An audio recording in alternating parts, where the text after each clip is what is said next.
Hello and welcome to Cash Chats, the podcast from Be Clever With Your Cash that helps you make the most of your money. I'm Amelia Murray. And I'm Andy Webb. In Your Money this week, some of the big money stories we're looking at include Disney Plus cracking down on password sharing. We've got a warning for anyone with a Barclays Blue Rewards current account, plus just how much chocolate prices are soaring. All that and more. And as ever, we've got our deals of the week, which this week include your last chance to get a £100 bonus on savings, a free hot chocolate, and also for some people, 10% cash back with HSBC. All of that in episode 421 of Cash Chats. Amelia, it's good to be back with you on the show. How's your week been? What's been going on when it comes to your money? So I've got quite an interesting thing that's happened on eBay, but before I go into that, welcome back, and I hope you're not too jet lagged. Only a little bit. If I stumble a bit, guys, I'm sorry, but I'm kind of more or less okay now. Could do with a nap, but otherwise I'm all right. We'll forgive you. So a few weeks ago, I was talking about my old lady phone that was like dying a death with a smashed screen, had pixels on the screen, and I finally bit the bullet and bought myself a new phone. Hooray. Great. And because I'm now a sensible woman, I was looking to get a iPhone case as well to protect it since I spent this money and I don't want to have the same thing happen again. So I found a phone case on eBay, beautiful. It said it was shockproof, which I loved because I'm like, what does shockproof mean to you? Well, it should mean that if you drop it, it doesn't, it bounces a little bit. It doesn't break when this happens. That's what it should mean, at least. Exactly. So that's what I thought. So I was like, oh, great price. It's going to do what I want. Anyway, the case arrives. I get one free, which I thought was a bit sus. And it's rubbish. It's like soft plastic. I put it on the phone. It doesn't recognize my Face ID when I use it. I can't really use the touch screen either. And I was like, okay, this isn't working for me. So I just quickly went through the eBay procedure and arranged a return, which was really easy. Had to give a reason why I was returning it. Not a problem. And then I got this really sassy message from the eBay seller basically telling me it does work. It was only supposed to be protective against scratches and fingerprints, and that I expected too much for the money I paid. It's shocking, isn't it? It was a brand new item as well on eBay. It wasn't even a second-hand thing. I mean, yeah. Oh God, we could talk forever about phone cases because you're right. I think this is one of the most important purchases you can make, particularly how much phones cost. And whenever I see someone walking around without a case on their phone, I'm like, what are you doing? It doesn't take much to drop it, fall out of your pocket. It doesn't matter how careful you are. It's going to happen. And then you've lost the value of it. Hopefully it doesn't stop working, right? That's fine. But even then, your resale value afterwards has just dropped through the floor because you didn't spend. It doesn't have to be 50 quid. You can spend 10, 15 quid on one and it still work perfectly well. It always shocks me. Have you got a new case though? Did you get one actually that is doing the job now? No, I'm returning it, and that's my next job, to get one, which is also shockproof. But yeah, perhaps I could spend a bit more money on it. Yeah, and with the new iPhones just coming out this week, I'm sure a lot of people in the same position. So guys, if you bought a new phone, don't forget to buy a case and a screen protector, and don't forget to sell your old phone as well. Try and get the best price you can for that. My week, I've been playing chicken with Virgin Media. It's been a long game, this one. I started before I went on holiday because I was out of contract and prices were going up. And I've shared this with F1 before, but what I've done previously with Virgin is I've given them a call. I've seen if they could give me a low price, and then whatever price they've given me, I've said, no, that's not low enough. I'm going to leave and start that cancellation process. And normally what's happening, a couple of days later, I've had a phone call from them saying, oh, we really don't want you to go. So how about this incredibly low price? I'm like, yes, thank you. That's great. Saves the inconvenience of moving around, paying still less than what I could get elsewhere. So I thought the same thing would happen. So I started this and I didn't get a phone call. I'm like, oh God, right.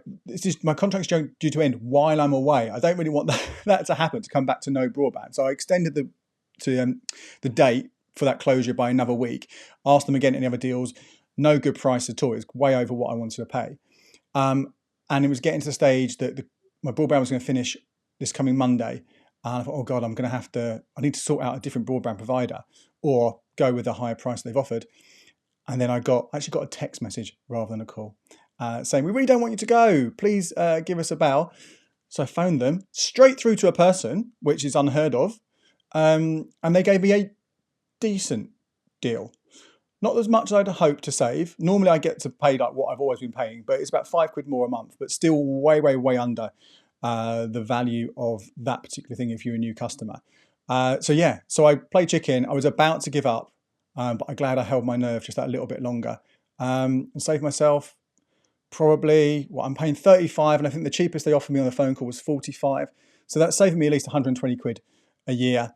Way more over if I just let it renew to the full price, which would have been about 65 quid or something like that. So yeah, that's my week. That's the big success for me. Amazing. I bet you love the thrill of it as well. Oh, I love it. Yeah. I get excited about this all the time. Should jump onto the stories, and there was one that's just broken late yesterday. We picked it up this morning. First broken actually by my friend Orr over at the Core Busters site. He found it before they'd even told anyone about it, but then it's been picked up elsewhere as well. And we've written about this in more detail on the site too. This is Disney Plus, and they are finally shared the information about how the password sharing crackdown is going to work. They've said for a while they're going to do this. So we've been waiting. I've had it we've got a content planner, haven't we, Amelia? And I had this little thing for like the last 2 months. It's like, keep an eye out for this, keep an eye out for this. Never happens. Finally here, finally know what's going to happen.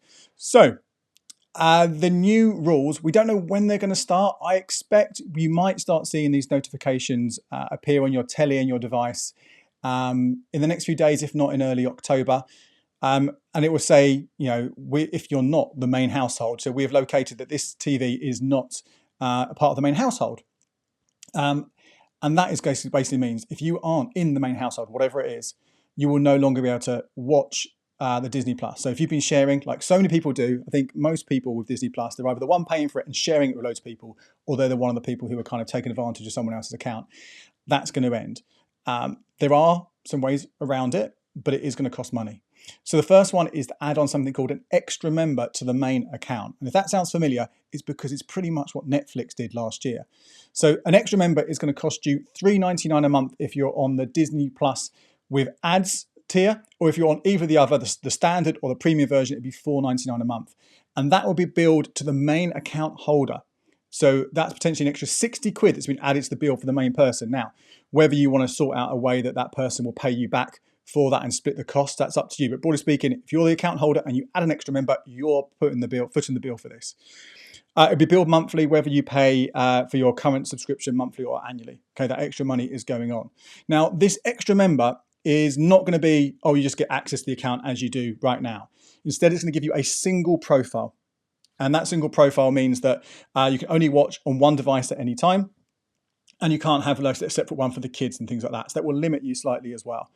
The other thing to note is you can only add one extra member to an account. So if you've currently got, I don't know, your mum and your dad have got an account, your sister's got an account, your girlfriend's brother's got an account, whatever it might be, only one of them will be able to add it as an extra member. So that's one way around it. The alternative is buy your own account, set up your own one. That's going to cost you $4.99 a month for Disney Plus with ads, $7.99 a month for the standard account, or $10.99 a month for premium. So whichever way you look at this is going to cost you way, way, way more money, unless, of course, you decide to go without. And that could be another good option here. Whenever we talk about streaming, I always say, generally, it's impossible to get value for money for more than 2 streaming services at the same time. I think even 1 should be the max. So I think for most people, the best option you can do here is have Disney Plus for 1 month. Pay whatever price you want to pay for that 1 month.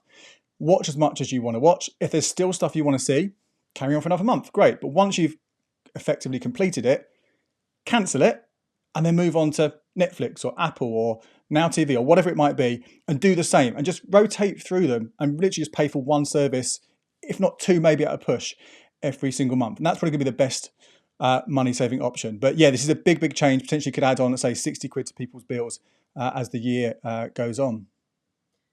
It's so interesting, isn't it, with these streaming services? Because for years they were like turning the blind eye to the password sharing, and everyone kind of got on board and everyone was like getting away with it. But then, as the competition has intensified, we've got loads of these streaming services now, like battling with each other. It kind of feels like a game that they've been playing for a long time, turning the shared accounts into the paying customers as we've all got more dependent, over lockdown. It's kind of all I did. I worked through so many series. And so I've never watched that much like TV before in my life. And then to just suddenly whip it all away. Although it was never going to last forever, was it? Let's be honest. No, and do you know what? And it's going to make them a huge amount of cash, because when Netflix did this a year ago, no one really knew how it would work, but their revenue, subscriber revenues, have jumped up massively, whether it's people setting up their own accounts or adding the extra member there for an additional cost. It's making them more money. So obviously Disney are like, we'll have some of that. That sounds great. So if these guys have done it, could we then see Apple doing it and Amazon Prime Video doing it and all these other sort of different streaming services, again, forcing us to have our own subscriptions? And yeah, I mean, once you've got used to it and you like having it, and if you're in a household with different people with different viewing habits, it's very easy to add a second one and a third one. And eventually, you end up paying more for this bundle of streaming services than you were for like your expensive Sky contract in the first place that you might have ditched in favor of these. So do keep an eye out for that. And obviously, there are, as we've detailed a number of times, other ways to save money on these different streaming services, including Disney Plus. There is one deal which hopefully I'll come back to at the end of the show when we do our deals of the week. I'll mention one which is available just for today and tomorrow, the 26th and 27th September, or at least it ends on the 27th. But there are loads over at becleveryourcash.com, other ways to get Disney Plus for less, including, as I've shared so many times, if you open up that Club Lloyd's current account, you can get Disney Plus with ads for free for a full 12 months, which, although it's got ads, might be a better option than shelling out extra cash if you've been a casual person sharing it with someone else. I'm going to jump onto another story now, if that's okay. And it's from one huge multinational to another. And I'll be quick on this one, but this is from The Guardian, reporting that Amazon have paid corporation tax in the UK for the first time in 4 years. Not a huge amount, though. The total that they have paid is £18.7 million, which sounds like a lot of money, doesn't it? But when you put that against the UK arm of Amazon generating £27 billion in revenue in 2023, it's a tiny, tiny, tiny, tiny amount. And we talked about where we include this story because this is a business story, right, rather than a consumer story.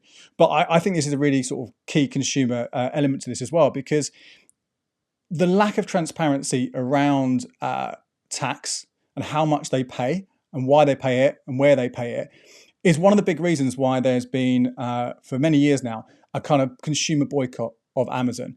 And that's alongside things like how they treat their workers, the impact on the high street, even the impact on other online sellers, because obviously they can bring the prices down massively on a number of things, particularly books, where they basically lost leaders to get the money there rather than in your independent bookshops and other places. So that is a kind of, an important thing to know about, that this, despite them paying some money this year, it's still a tiny amount. And I think that the idea of the boycott is something that I've been taking part in since 2021. Long-term listeners and viewers might remember me sort of going over that. I covered that episode 241 in more detail about my year with Amazon, which has continued subsequent years. And there is an article over on the website as well. But I do think for those of you who do use Amazon a lot and don't really think about those other things, or you do think about it and think, oh, well, it's going to cost me a lot of money to go elsewhere and I can't afford to do that, and the convenience and all the positive things that Amazon does give us as a consumer, I found they weren't really an issue. I found I was able to get prices for similar, if not less, elsewhere. If I planned ahead just a little bit, just a tiny bit, like a day or two ahead, I didn't have to rely on next day ordering and all those kind of things. So yeah, do check out that previous content about how you maybe could give up Amazon. Even if you don't give it up completely, maybe give it up a little bit. Particularly as we've got another big Amazon sale coming in just a couple of weeks' time, which might tempt you back into their ecosystem. Maybe take a moment to think about whether it's the right thing to be doing. And also with Christmas coming up as well, I know kind of it's very convenient for those who are perhaps a little less organised when it comes to Christmas. But get started now. We've got less than 100 days to go. God, dry blimey, it is soon, isn't it? It's creeping up on us. Yeah, I guess my thing, I don't use Amazon that much. And not my main thing, there's lots of it, but I just find the quality is just, you really are taking your chances with what you're buying. I don't trust any of it at all. Yeah, don't get your phone case from there. No. My shock-proof case, indeed. The next story that I want to talk about is around child trust funds. So there was a note put out by the government this week in a press release saying that there's over 670,000 child trust funds that are still left unclaimed. And the government reckons that the average sum in one of these accounts is about, it's over £2,200 each. So child trust funds are long-term tax-free savings accounts, and they were set up for every child born between the 1st of September 2002 and the 2nd of January 2011. And what happened was for every child, these accounts were opened. The government deposited £250 into each account. The issue that has happened is there seems to have been some problems with the way it was organised as a wider problem. But for many people, HMRC set up these accounts automatically for these children with providers when the parents or the guardians didn't do it. And some data came out where it suggested that parents of lower income families were less likely to set these up for lots of different reasons than those who had parents with a higher income. So the suggestion is that half of these accounts were for children in low income families, and it's much likely that this unclaimed money belongs to these young people from low income backgrounds who could really do with it now. They Yeah. work a similar way. They kind of predated the junior ISA. So in a similar way, the young person could take control of the account when they were 16, and then it was completely theirs to do as they wished when they were 18. But there's all of this money unclaimed and unavailable. People have lost track of them, people have lost touch with them, and it's really easy to claim it. And this is what this push, it comes every year because it's the September babies who are due their money. All you need is your national insurance number. So if you know a young person, within this age group, so it's 18 to 22-year-olds at the moment, all they need is the national insurance number, and there is a government tool which we will put in the show notes, which instructs you how to claim. Yeah, it's interesting about that age group, isn't it? Who are currently sort of able to get this money now, and that's probably why I've seen some videos on TikTok which have had huge viewing figures, because they're the people on TikTok suddenly realizing I've got all this big amount of cash that I didn't know about that I can access. So if you are someone, a parent or a niece, an uncle or an auntie who might have kids around that age, or even just below that, who can get it sooner rather than in a few years' time, make sure they're aware of it if they're not already, because that could be a really decent chunk of cash available at that age. Particularly if a lot of them are going to uni or at uni right now, that makes such a difference to their finances. Something else that makes a big difference to people's finances is the bank of mum and dad. And the next story we've got is an interview in The Spectator with an author, Eliza Philby, about her new book. And it just seemed really, really interesting. We're going to touch on a few things here. But essentially it's about the bank of mum and dad and how their success, or your success, depends on your parents' wealth. You've had a bit more of a look at this one, Amelia. Yeah, I love this topic generally, but the work that she has done within this. So she's interviewed like a load of different people, economists, policy experts, financial advisors. She's also based it on her own experience. So she's from working class parents, but the way she talks about it is they supported her so much. She always had this safety net so that she could pursue what she wanted with quite a lot of freedom. So she got her PhD, she pursued education, but also it impacted her dating life. So she talks about how she dated kind of unserious and kind of artistic men because she had this safety net to fall back on. It got to the point when she was an adult, her mum, who had bought 2 houses in Tooting in the 80s for, a lot less than they were worth in the future, she sold her one of the houses. So again, kind of helping her onto the property ladder. But this is all about, it's the success of the individual depends much more on their parents' wealth than anything else. And this is looking at a lot more than the bank of mum and dad getting you on the housing ladder. It's also talking about, higher education, because we've all seen how much university fees have gone up in recent years. It's about giving you that financial safety net as you're an adult, but also the inheritance that you will eventually get when your parents die. And I think she draws these really interesting parallels when she speaks to millennials for the book. She found out it pays more to be loyal to your parents than your employer. And for the women she spoke to, it pays more to be financially reliant on your parents than a man or your partner. It looks so interesting. I can't wait to read it. This isn't a plug for the book, but it looks like she's exploring like so many different areas. And, she's not questioning the right for people to pass on wealth to their kids or grandkids, but she is posing the wider question about the economic system and the issue where it's such a prerequisite for the success of us as individuals. Yeah, and I think the interesting part to it as well for me was around, it almost feels like a bit of a generational bubble as well, because it's far, far less likely that our generation, the generation below us, are going to be in that same position to provide that stability to children and future generations if we do have kids. partly because, people are living longer and the illnesses are getting more expensive to deal with, and the care home fees and all this kind of Mm. thing. So there's also that sense of, what happens next? This sort of people coming in, they're kind of benefiting potentially from that stability, but then they're going to have to sort of give that back. She talks in the article as well about, having to care for her mum at some point. And these things are all kind of we've been talking about similar things for years now, but certainly I think this feels like a very kind of the moment thing that before this kind of that real care crisis really kicks in, which isn't too far away as well. Yeah, definitely. And I think, just taking property, and we've spoken about this before on the podcast. I have this conversation with my friends. It's very, very difficult to get on the property ladder if you don't have that, if you don't do it as an individual, if you don't have the money already, you don't have the parents to help you get on the property ladder. It's kind of impossible, really, as a single person. Which brings me on to the next story, because this is about affordable property schemes. So this article in The Guardian, which is looking at the shared ownership scheme, which the government has marketed as this affordable way to get on the property ladder. However, lots of people who bought the property under this scheme are saying they now feel trapped because they're spending more than half of their wages on their mortgage, rent, service charge, and kind of other, ground rent and those kind of things. And some people are saying that they are being charged more than £5,000 a year under Oh, this affordable property scheme. So just to remind people, if they haven't had kind of that much close contact with shared ownership, essentially you buy a share, so between 10% and 75% of a property. You then pay rent to the landlord for the rest, so the share that they own.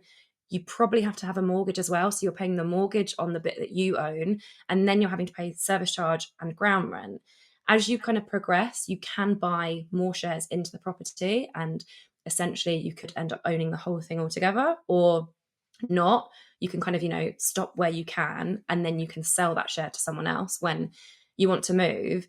And for a long time, it's been kind of touted as, the cheapest entry point for people to buy a property of their own. However, like, the risks are really significant. So if we think about rents rising, you're yeah. paying rent on that section of the property that you don't own. They're doing nothing but going up. And then other costs are rising at the same time. And it's been described as the worst of both worlds for shared owners, because even though they own the share of their home, they are responsible for all the repair costs and the service charges as well, which is normally associated with tenants in rental properties. Furthermore, there was a parliamentary inquiry earlier this year which is suggesting that shared ownership is completely failing to deliver the affordability it's promised. God, I mean, it shows, doesn't it? It's one of the biggest, probably, will be the biggest expense you ever have will be, buying your home. And this just really shows up not to enter too lightly into any of these different schemes and agreements. Doesn't matter how desperate you are to, get your own home. And if that feels like the only way you're going to do it is through things like this, it still might not be the answer. I mean, it will work for some people, but broadly speaking, it sounds like these things need a big review. Yeah, and obviously any other sort of big mortgage stories, we'll update you on them as the weeks go on. I want to move now to supermarkets. And this first one here I've got is around corner shops. Well, effectively corner shops. These are the kind of the convenience stores, Sainsbury's local, Tesco Express, the little Morrisons as well. We know it doesn't take you go into one and you buy something, it's more expensive. You can see that if you also go to the other shops. But there's some research from Which that's been released this week, which shows you just quite how much more you could be paying. And potentially for some items, you could be paying double the amount for something in one of these little shops versus buying that same item in one of the big shops. Now, obviously, that'll be down to a special promotion only applying in one of the smaller shops, one of the bigger shops rather than the small ones, where you get such a big increase. But you're still across the board, even if you factor those things out. They found that Tesco, for this basket of 42 items they looked at, was 11% more expensive in an Express versus a normal store. Sainsbury's was 14% more, and Morrison's was 21% more on average for this basket. Really, really, huge amounts, considering how much inflation we've had anyway over the last few years, things getting more expensive. You add that premium on top, it's a fair whack. This mirrors the research that Nikki and the team did earlier this year, looking at when you get groceries from the likes of Deliveroo and Uber Eats and the kind of massive premium you get from ordering from there as well. So I guess the story here is like, try not to use those corner shops. I know it's easier said than done, the convenience of them, picking up that little thing, the opening hours, all that kind of stuff. But we are all paying, for the privilege of doing this. This one really annoyed me for many reasons. I mean, I understand the concept of paying more for convenience. I mean, I get that. You don't want to go as far.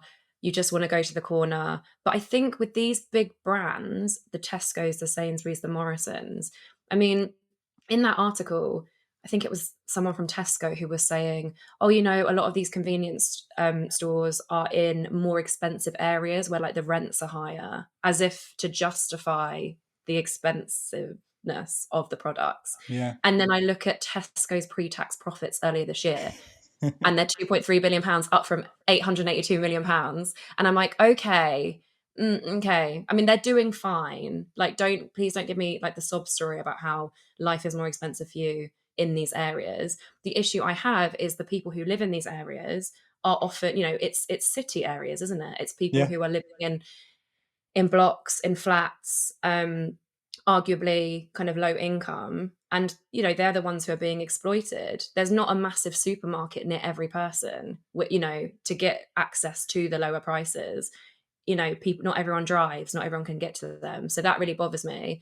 And if I go to the corner shop at the end of my road, it's like an independent family run business, and if I'm being lazy, I will go, and I'm happy to pay because it's the end of my street. It is for the convenience. But big brands should be able to average the cost, especially with the profits that they are earning. I'm Yeah, off my totally. soapbox. But also, it's I think it's got a little bit better in this. But there was definitely something a few years ago where, like, you couldn't get any of the value and basic ranges in these little shops. It was all like the premium, blue shell organic eggs, rather than your standard free range eggs and all this kind of stuff. So I think that's got a little bit better. But yeah, there's definitely things they could do, even if they put prices up, to make it a more affordable shopping experience. But on this price hike in the supermarket chat, have you seen chocolate prices recently? Oh, have I seen chocolate prices? So I'll take that as a yes. So they the price of chocolate is going up far more than other groceries. So it's the highest annual inflation at 11%, followed by vegetables at 5%, so a significant difference, and then energy drinks at 4.6%, while overall grocery inflation was 2.2%. Tell me what yeah. you've seen. Oh, so I was in the supermarket the other day just browsing around, and I spotted bar Toblerone. So this is the 360-gram bar Toblerone. So they're kind of the normal big size, not the crazy big ones that you see people selling at Christmas, but the normal big size. This is in Waitrose, right? So Waitrose is, broadly speaking, one of the more expensive supermarkets. You know, the price was, and I couldn't believe when I saw this, £7.50 for this Toblerone. That's more expensive than the duty free. When they whack the prices on there, I couldn't believe it. And I looked around the shelves as well, and other things had kind of gone up as well. My go-to chocolate bar is often like a Ritter marzipan. That's my thing. Oh, And that was £1.90, and that's normally about £1.25, sometimes an offer for a quid. So that's also gone up a lot. But Toblerone, I know the prices on that pretty much, because if I don't get a Toblerone for my wife at Christmas, I'm going to be in trouble. And I look around for prices, but I know, broadly speaking, a fiver for full price for Toblerone is probably not too bad. Get it on offer for £3 or £3.50, then I'm very happy. But that £7.50, I couldn't believe it. So I also had a quick look on trolley.co.uk, which is a supermarket comparison site. At the moment, it's £6 in Tesco, Sainsbury's, Morrisons, Iceland, and Ocado. Asda is selling it for £4.50, so you still can get it cheaper. But this is crazy prices, and this is something that I've kind of been aware has been coming for a while. There's been stories about we expect to see a price hike coming. My friend works in ice cream, and he said that next year prices are going to be way, way, way higher on the chocolate-based items. But yeah, that Toblerone was kind of the first time I've been like, this is crazy. and it shocked you to your core. It Yeah, did. It I did. hear ya. I So, ain't I paying £7.50 for a Toblerone, no mean, chance. it's like the best part of a tenner, isn't it? Yeah, Like, What's going on? Well, I can tell you what's actually going on. So according to a Guardian article, it's again, we've discussed this, with olive oil when the kind of the Yeah. price suddenly kind of shocks us in the supermarket. And it's often to do with kind of weather and other environmental, economical factors. So with the cocoa, so bad weather, it's been wetter than usual rainy season, and that's led to a cocoa shortage in West Africa, particularly Ghana, where you can often see, the cocoa beans coming from. More than half of the world's cocoa beans are harvested in this kind of area. So that's an issue. Increased global demand leading to increased prices. We know the impact of that. Fertilizers are also getting more expensive, as is sugar, and that's because of dry weather in Brazil and a delayed monsoon in India. So, all of those factors, and I can give you some more examples. I mean, I've been talking about prices of chocolate getting more expensive since I was probably about 5 years old, because I remember a Mars bar costing 25p from the corner shop. Yeah. And I mean, that's just sort of, by the by. But in more recent times, a Sainsbury's chocolate bar, there was a 98% increase from 95p to £1.84 over a 3-month period to the end of August last year to the same period this year. Cadbury family treat size multi-pack, it was £2.50, it's gone up to £3.72 at Sainsbury's. And a Kinder Happy Hippo is up 58%. God. It is mad, isn't it? I mean, so what do you do about this? What's the takeaway tip for beating these chocolate prices? And it's kind of a double-edged sword here, because the obvious thing to do is to stockpile the chocolate when it's on offer or before these prices go up even more, which they are going to happen. If it hasn't happened already, it's going to be happening because of things you just outlined just now. The danger is, I guess it depends on your own personality, but can you avoid eating it? Like, I'm quite good at it, right? I could have Christmas chocolate, stuff I might have picked up in the sales as well. I could easily still have that in the cupboard come sort of like, May or June. Like, it can last me that long. But a lot of people aren't the same. And if you're buying this stuff and it's in the cupboard, then you eat it. And then you buy more and you eat more. So these savings are gone, and it's obviously not good for your diet to be doing this. So, I mean, could you do this? Could you stockpile chocolate? You know what? I used to be a real fiend for sweet things, and I would eat I can't buy a pack of biscuits because I'd eat them all in one sitting. However, my sweet tooth seems to have gone, but my dad got me some chocolates for my birthday, and he bought me like a pack of Ferrero Rocher, Lovely. and you know, aren't they the height of sophistication? I think. I Yeah. remember the advert with the butler giving it to all the fancy people at the party. Yeah. I had one. I was like, "Oh, it tastes just like a Kinder Bueno." So you could maybe switch it up. I'm a big fan of the copycat chocolate bars, if Yeah. that's up to you. I guess that's up to your personal taste. But my boyfriend, literally, I came downstairs. I was like, "Oh, are you enjoying my Ferrero Rocher?" And he's like, "Take them away from me." I was like, "I will. I'll hide them somewhere under the sofa." So I'm quite good because I'm not really that fussed about it anymore. But yeah, I share a household with someone who's the complete opposite. So yeah, we don't think about it when it's not in the house. So it's not like we go to the supermarket and we're like, oh my God, we're rarely down the chocolate aisle, you know, losing our marbles because of the prices. But when we have it here, we are. It's a really good shout there, though, actually, trading down. We talk about it just generally as an obvious thing in the supermarket, isn't it, to use different brands and go away for those things which are more expensive.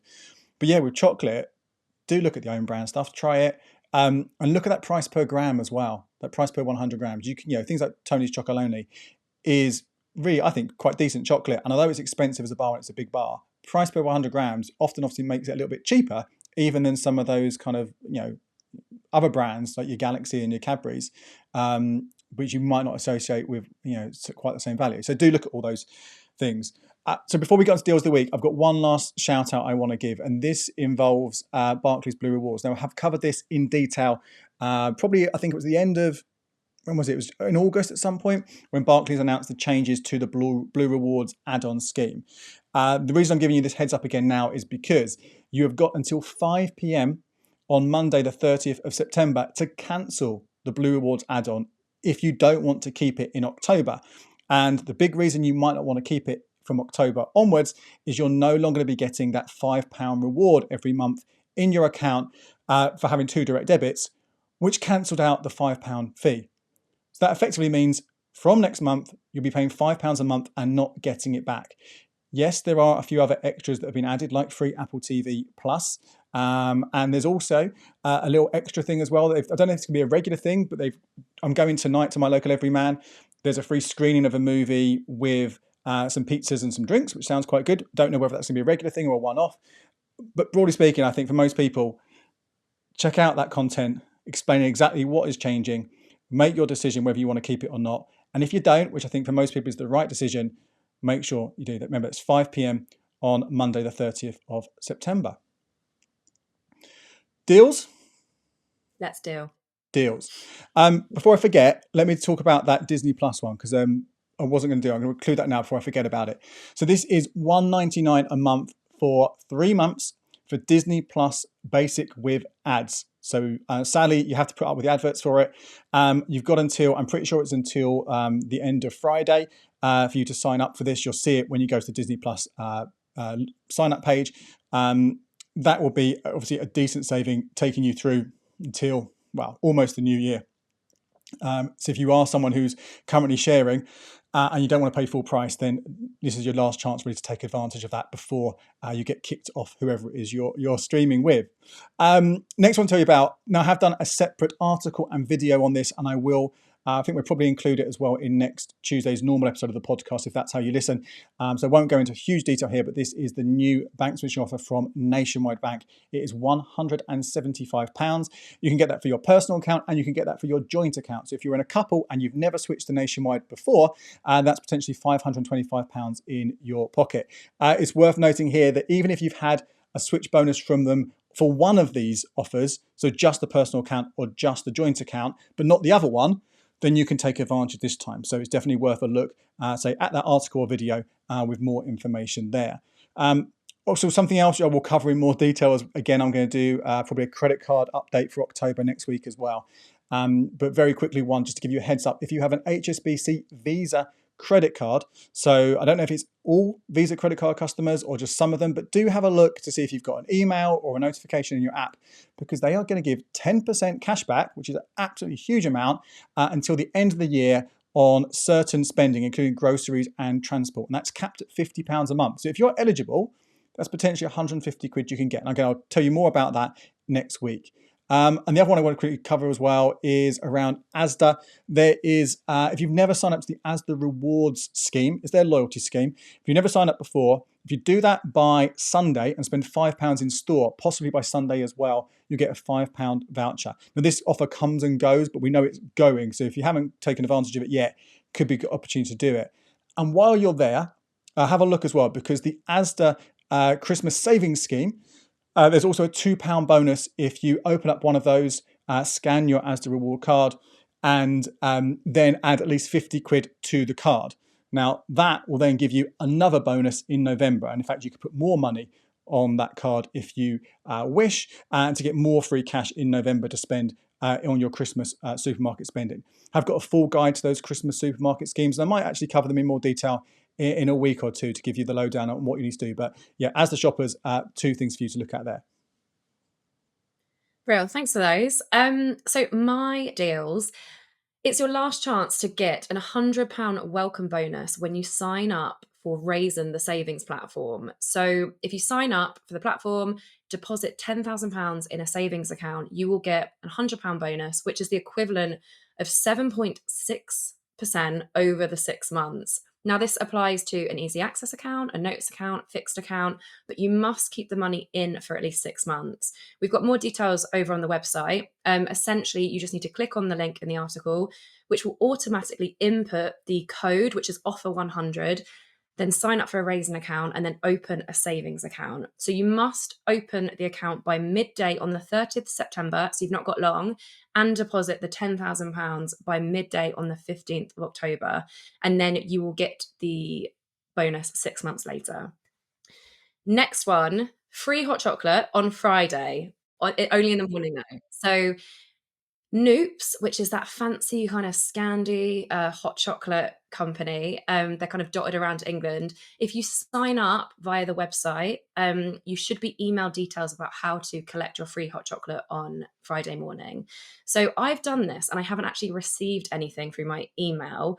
And I've also downloaded the app where there was a reference to this deal on the Friday morning. So I'd try both if I were you. And then if you still don't get anything and you've got a Noops near you, then I would show up and show them your app and ask them what's going on. A little tip from me.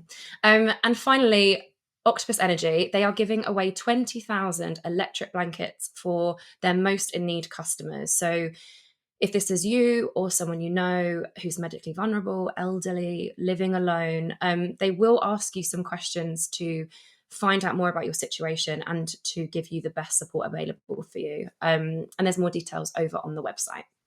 Amelia was telling me that she is a energy blanket, electric blanket convert. So Oh my yeah. God. Game changer. Yeah, it would change your life. I swear by him.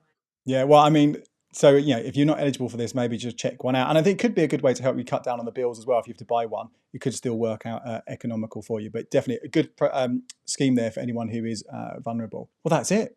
Thank you so much for joining Amelia and I on this episode of the pod.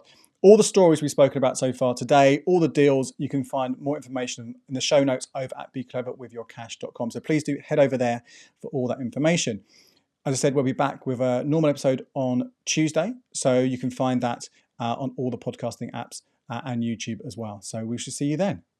Bye.